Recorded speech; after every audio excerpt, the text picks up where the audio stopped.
আসসালামু আলাইকুম রহমতুল্লাহ বরকাতহু। তে বন্ধুগণ, আশা করি আল্লাহ পাকের অসীম রহমতে সকলেই সহি সালামত আছেন।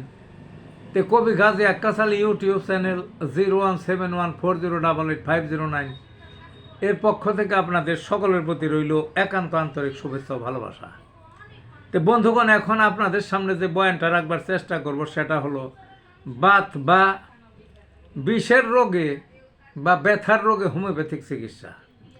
কি বিষয়টা? আমরা বলি না যে বাতের ব্যারাম হয়েছে, বাত, বিষ, ব্যথা এগুলো একই রোগ। এই বিচিত্র এবং মানব দেহে যত সমস্যা দেখা যায়, যে যত লক্ষণ দেখা যায় বা আমরা যেটাকে রোগ বলি, এই বাতের রোগ প্রচুর প্রচুর। বয়স যত বাড়তে থাকে এই বিষ, ব্যথা, বাতের রোগ তত বেশি বাড়তে থাকে, বুঝলেন না? এবং বিষের চোটে এক সময় শরীর কুকরিয়ে মুকরিয়ে যায়, তারপর ওই বিষের চোটে ওই আপনার হয় ওই ওই জায়গায় প্যারালাইজ হয়ে যায়, অর্থাৎ অনুভূতিহীন হয়ে যায়, বাঁকা হয়ে যায়, অঙ্গহানি হয়, ইত্যাদি ইত্যাদি। কাজেই বিষের যে রোগ, বিষের প্রাথমিক অবস্থায় এর চিকিৎসা করতে হয়। তো বিষ কত প্রকার হইতে পারে? বিষের তো কোনো শেষ নাই। শরীরের বিভিন্ন গিরা গাইটে বড় বড় যে জয়েন্ট আছে, ছোট ছোট জয়েন্ট আছে, সেগুলো হইতে পারে। তারপরে শরীরের যে মাজাটা আছে, মাজার ওই নিচের দিকে আছে, উপরের দিকে আছে, বিভিন্ন অঙ্গে আছে। একটা অঙ্গে স্থায়ীভাবে থাকে, আবার ঘুরে ঘুরে ব্যথা। এক অঙ্গে আজকে আরেক দিন আরেক দিকে, একদিন বাম সাইডে, একদিন ডান সাইডে, এইভাবে ঘুরতে ঘুরতে ঘুরতে থাকে ব্যথা। আবার কোনো কোনো ব্যথা দেখবেন গরম সেক দিলে, গরম পানি ডাললে একটু আরাম লাগে, কোনোটা আবার ঠান্ডা পানি ডাললে ঠান্ডা সেকে একটু আরাম লাগে, বরফ বরফ দিলে। আবার কোনোটা আছে, কোনোটা আরাম লাগে না, কোনোটা একটু হাঁটা চলা করলে আরাম লাগে ব্যথায়, আবার কোনোটা চুপচাপ শুয়ে থাকলে আরাম লাগে। কোনো ব্যথা টাটানি ব্যথা, খোঁচা মারা ব্যথা, চাবড়া ধরা ব্যথা।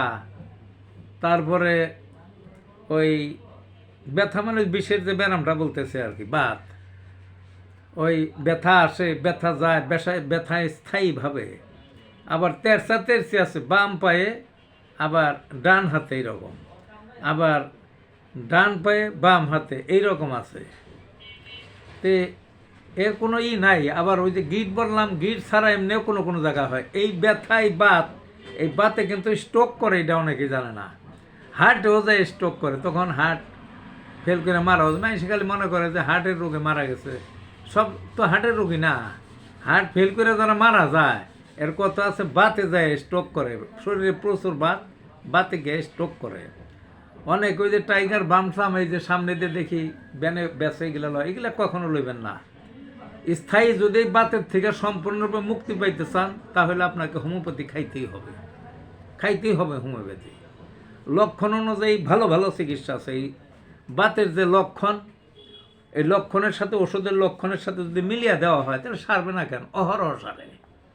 পাওয়ার কমাইতে হয়, পাওয়ার বাড়াইতে হয়, ওষুধ চেঞ্জ করতে হয়। কোনো বাত তাড়াতাড়ি যা দু একটা ওষুধে আমি দেখছি, আবার কোনোটা একটু সময় লাগে। কাজেই একটু ধৈর্য ধরে চিকিৎসা করতে। সাধারণত কী ঔষধ ব্যবহার করা হয় এই বাতের ব্যারামে বা বিষের ব্যারামে? Arnica Mont, রাস্টক্স, sulphur, Causticum, medorrhinum, ম্যাককার্প, ম্যাকফস, Bryonia elf, লিডম্পল, calcarea floor, ক্যালমিনা ইত্যাদি সহ আরও বিভিন্ন ঔষধ আছে। এই প্রত্যেকটা ওষুধের একটা করে লক্ষণ আছে। এই প্রত্যেকটা বাতের একজনের সাথে কিন্তু আরেকজনের মিলবে না। ওই মনে করলেন একজনের বাত সারছে একটা ওষুধ, আরেকজনের ওই ওষুধে দিবেন, তা হবে না হোমিওপ্যাথিতে। ওই ওষুধের লক্ষণ আর রোগীর যে ওই যে বাতের যে লক্ষণ, ওই লক্ষণ মিলিয়ে দিতে পারলে একেবারে কারেন্টের মতো ধরে যাবে, বুঝছেন না? এর সাথে সাথে উপকার শুরু হবে এবং অল্প দিনে সেরে যাবে। কাজেই বন্ধুগণ, ভালো থাকুন।